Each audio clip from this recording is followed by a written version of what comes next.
Hello and welcome to Wednesday. I had a good weekend. I got quite a bit done. I did some live streams on, I want to say Friday. Might have been Thursday. Might have been Thursday and Friday. I can't remember now the exact days.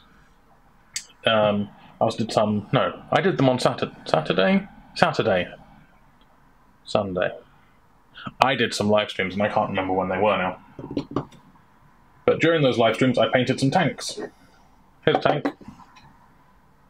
It's not finished. If you watched the live stream, you'll know that I basically got up to the point of them looking a bit like this. So I'll just zoom that in a bit. So this is winter camo. Just make sure it's focused. So yes, on the live stream I got two tanks that I had base coated to this kind of standard using some of AK Interactive's washable white paints and some water, basically. But I also base coated this tank with some Russian green, protective green, then Russian green for the base coat, which, as you can see now, is almost completely covered with the white paint. I did this off camera, and this has just had its gloss coat dry, so you can see that it's quite shiny. So its gloss coat is dry and it's ready for enamel washes. And on stream, I applied the cold grey washes on this, which is, nope, not that one, or that one. Where they gone? Ah, there it is. It's always behind something, isn't it? So yeah, I was applying this MiG Productions cold grey wash, because MiG and AK used to be the same people. I get them confused all the time. Their recipes were all pretty much interchangeable. So yeah, I applied the MiG cold grey wash over these tanks on camera, and then once that dried, I used some Sans Odor low odor thinner, Winsor & Newton stuff. It's great. It doesn't smell. Well, okay, it smells, but it doesn't smell anywhere near as bad as white spirit or other thinners do. But it does take a very, very long time to dry. Like, we're talking like 48 hours to dry. And then I went through and I applied some dark wash in some of the deeper recesses, and also went along with some AK Interactive Winter Streaking Grime to do some streaking effects. I think this side's turned out much better than this side on the tank. Although I'm really happy with how the turret's looking. This is just a Predator turret on a regular Chimera with some Chimera hatches over the lasgun portals, because when you do this with this turret, your lasgun's not going to fit. Your little lasgun on a ball isn't going to fit, and to do this conversion you just need to sand out the inside of the thing, so just sand out in there, and it just pops straight onto this ring, and then sand out inside there, and you can get the Chimera cupola hatch into the Predator turret, and then you've got yourself a Griffin pattern Chimera. So these are for the Imperial Guard Army that I'm selling, that already has a buyer. I just need to get it finished up. All that's left to do on these is tart up some of the metallic bits, paint the weapons, paint the lenses, and paint the tracks. And then also put a few rust pigments and dirt pigments. So a bit of dirt around the bottom of the tank there. Some rust pigments around the exposed metal areas. But yeah, there's not a lot left to do once they reach this stage. This is the most time-consuming stage because, well, it's not time-consuming, it just takes a long time because you've got to wait for everything to dry between layers. So I did two of these. Zoom out. Did the enamels on both of them on camera. Not that one. Doi. That's the one I only did the washable well. So here's the other one. Lots of portable bits in this army. That likes to flop. I might put a little dab of plastic cement into its gap, which should hold it in place. Obviously on this one I've got a bit more to paint. I've got the sandbags up here to paint as well, but otherwise, yeah, just, you know, paint the tracks, pigments, lenses, job done. So, looking like that. So I got these done. So there's 3 Chimeras in the army. So I still have to do the enamels on this one. But they've been sitting... I last showed these 2 off on work in progress back in June, I think it was, when I'd done the base coats on them. And now, you know, they've gone from the base coats all the way to this stage. And I've added this 3rd one. Which brings me to... all of the vehicles are in their winter camo. All but one of the vehicles in the army are now got their whitewash and enamels done.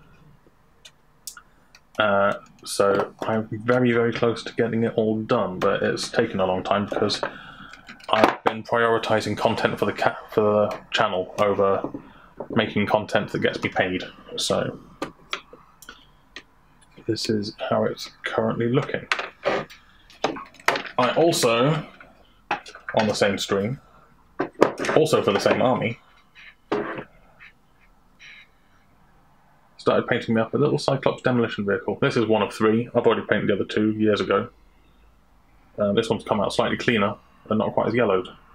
I think it's because I used oil washes rather than enamel washes on the previous ones, and they were homemade oil washes that would stain quite badly. I also used different gloss varnish back then to the one I use now. But yeah, this guy, again, it's the same kind of deal. Do a base coat with a little highlight, gloss coat it, enamel wash, clean the wash off with Q-tips and thinner, let it dry, put a satin coat on it, and then the next step is paint the tracks, do the lenses, paint the metallics, and then seal it. Job done. I also had an attempt at painting a Primaris Psyker. This is a metal Primaris Psyker. I had nothing about. I did 1 paint job on him, which I massively ballsed up, but I was kind of experimenting to see if I could speed paint it, and no, I'm not going to do that again. So now this guy's been stripped and reprimed, and he's just got a Zenithal prime on him from the airbrush, which I'm going to use as a guide for painting him slightly quicker, so that I know where the shadows go, especially on this coat. The coat's giving me trouble for some reason, figuring out where the shadows are, but now I know where the shadows need to go. And I also stripped and started painting the commissar again. These are 2 of the 3 HQs that are in the army, so that it can be run as a battalion and a whatever the heavy support detachment is, because there's 2 Russes and a Hydra, which I believe are all heavy support. So, you know, stick the Primaris Psycho in that there, or the commissar as token HQ for them. And then it's done, and that army's off project, and I can sell it, ship it out, get that shelf back in my display case. What else? Oh yeah, these fellas are done. I can't remember if I talked about them last week or not, but I'm pretty sure I only did the video for them last Friday, so probably didn't show you these on work in progress. Farstriders, they're complete. They're looking pretty good. The painting of the guys and the bases are going to be split into 2 different videos. So this is available on Patreon now, the video for painting these guys, and probably later tomorrow on Thursday the video of painting the bases will go up on Patreon as well, and then on Saturday, I believe, the video for these guys will go live on YouTube. So if you want to see it now, it's $5 on my Patreon. You'll also get entered into the Goliath Ganger giveaway. There's 4 days left to get in on that. You only have to be a $1 patron to get in on that giveaway. You need to be in before the end of September, and then you'll be automatically entered into that giveaway. Yes, these guys are done. These are Tajima 1 grass tufts, the moss variants that are going on here, looking quite nice. These are leaves from somewhere. I can't remember where, at the top of my head at the moment. Just got a big tub of them. So that's the Farstriders. I also did a little bit of work on my Gorse Fiends, who I will just go and get from the cabinet now. Not much. I've shown these guys off before with the airbrush red. Just put a wash on it and did some edge highlighting on two of them. The two guys that aren't ever going to be on camera. Just because I felt like it. While I was, I'd spent the whole weekend painting tanks messily. I wanted to do something a little bit more precise. So, yeah, that's those guys. Just, what, half an hour's work on them so far. And what else? I made that video about the headset. That was yesterday. Got to see my my lovely face and my lazy eye in that video.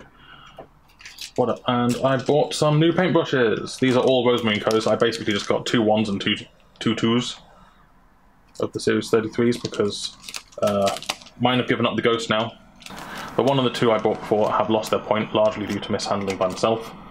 I got paint in the ferrule and didn't clean it out properly. It's like right up inside the ferrule where the bristles are like tied together, and that's screwed. The point's gone on them now. But they're so cheap, 20 quid for me to get four paintbrushes. £2.50 shipping or something.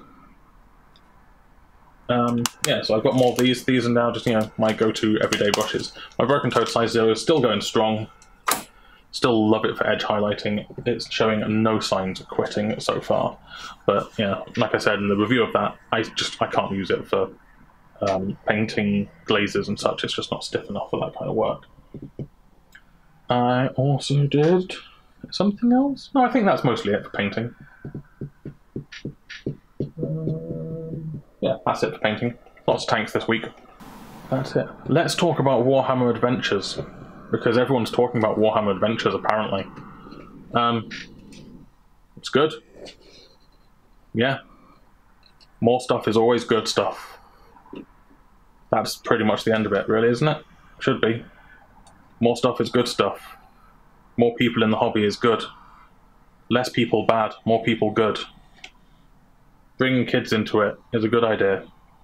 Bringing girls into it is a good idea. Bringing minorities into it is a good idea. Doesn't everyone want more people to play with?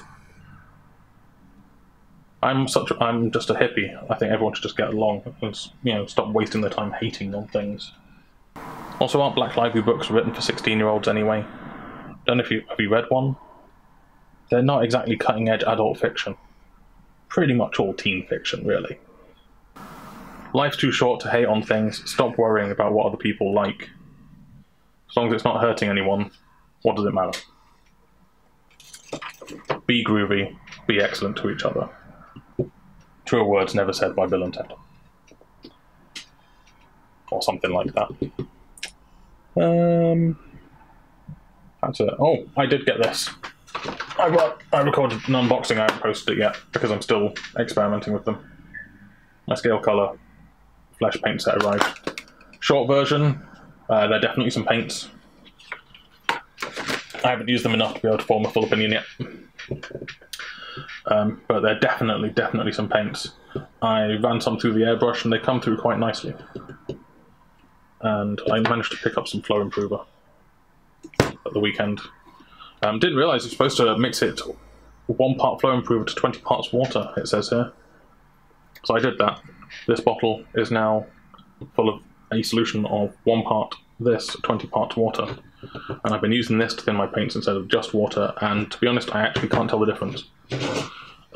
Using this neat in my airbrush with like 5 drops of paint and 2 drops of this does seem to make the paint come through my airbrush a little bit smoother than using water alone, but it's not like a magic cure-all. It doesn't seem to fix spattering caused by super opaque or dense pigments, or not cleaning your airbrush properly, or not thinning the paint enough. It doesn't seem to affect the colour as much as water does. Like, it doesn't make it more transparent. It does seem to make it just more, just flow easier through the airbrush. That's using it neat. If I used it with this, it was no different to thinning it with water. So, this for when I'm painting and making glazes, I guess. I might experiment with mixing some matte medium in there as well. This neat for using airbrush. but quite frankly, water's just as good. I own it now, so I can't return it, so I may as well use it. But I wouldn't recommend you have to go run out there and buy it. Like most mediums, it's kind of... If you're in a temperate climate, you probably don't need them. And, you know, nowhere's much more temperate than Britain. That's it, I think. Not a particularly long one. Not a massively long ramble this week, I guess. Oh, the Supersonico figure is my most disliked video, proportionally, that I've ever posted, which I find amusing. I just have to assume that lots of people went, "This isn't a Warhams," and hit dislike. But, you know, I wanted to put it up because I'm quite proud of that paint job. I haven't had too many nasty comments in the comments thread. I have been pruning out the worst of them. Because, like I said, life's too short to hate on stuff. I don't want my channel filled up with bile. And people making inappropriate comments about stuff. This is about painting models. And, I guess, to some degree, wargaming. So, you know, the people talking about the paint job, they're nice. And I was quite chuffed to see Leona from Leona's Workshop pop in and comment on it. That was a bit of a Senpai Notice Me moment there for me. Because I learned how to paint garage kits by watching her videos. If you want to learn about garage kits, go and watch Leona's Workshop. She does excellent tutorials on painting garage kits and some really good videos where she actually paints them. So that's a channel recommendation right there. So other than that, yeah, that's it, I think. I have a cotton bud. You can subscribe there. There's a Patreon there if you want to see my videos early, or just, you know, support the channel financially. That's pretty good. There's another video you can watch up there. I don't know what it'll be. YouTube will decide. And then there's my social medias there. Bye-bye.